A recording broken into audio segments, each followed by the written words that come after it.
Бүгінгі тақырып аралас сандарды азайту. Бірінші мысал, 7,8-ден 5-тен азайтамыз, 2,8-ден 1-ді.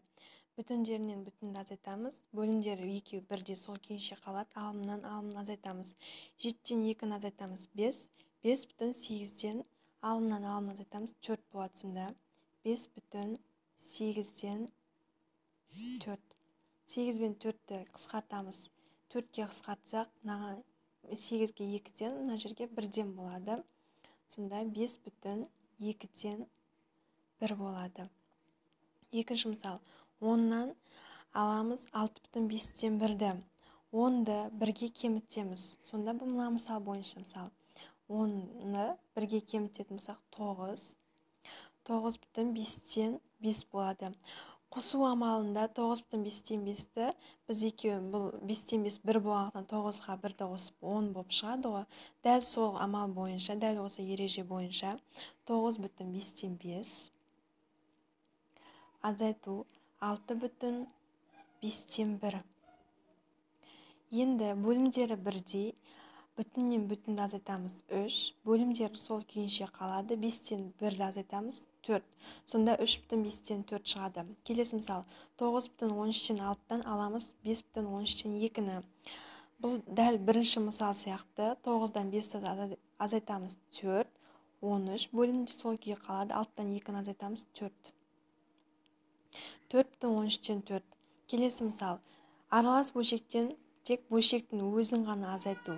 Бұл жерде бөлшектен бөлшекті азайтамыз 1, сонда тек бүтін саны өзі ғана қалады, 5 болады.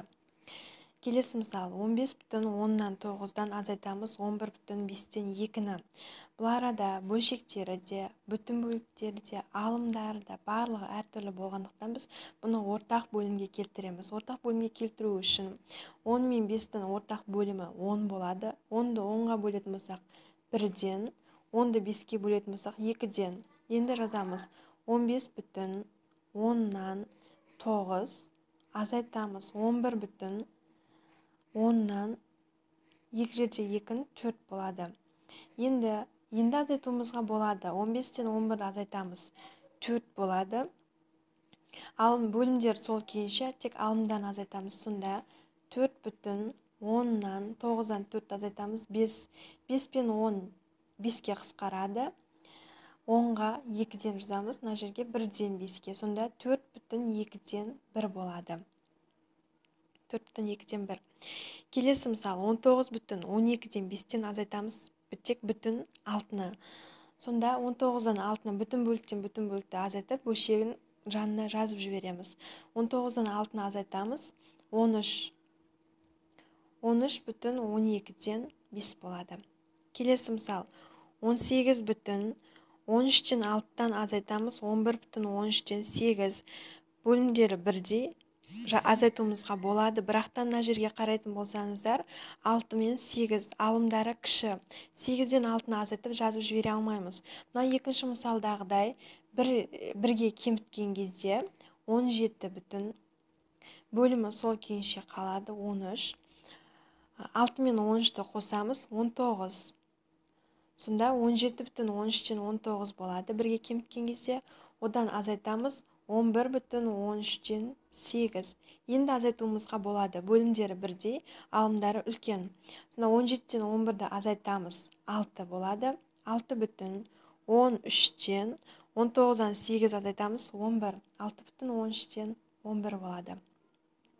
Келесі үлкен сандар 36,12-ден 5 азайтамыз 15,24-тен 7.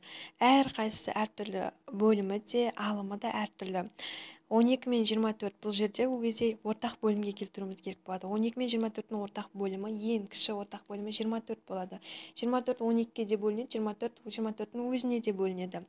Сонда 24-ті 12-ке бөлетін болсақ 2-ден, 24-ті 24-ке бөлсек 1-ден болады. Енді жазамыз 36,24-тен 2-ні 5-ке көбейтеміз 10, одан азайтамыз 15,24-тен 7. Тен 36,24-тен 10-нан азайтамыз 15,24-тен 7. 36-тан 15-ті азайтсақ 21. Бөлімдері сол күйінше жазылады. 24, 3 болады. 21,24-тен 3 бұны қысқартып жіберуге болады. Сол кезде 3 пен 24 8-ге қысқарады. 24-ті 3-ке бөлсек 8-ден болады. Мына жерге 3-ке 1-ден жазылады. Сонда 21,8-ден 1 болады.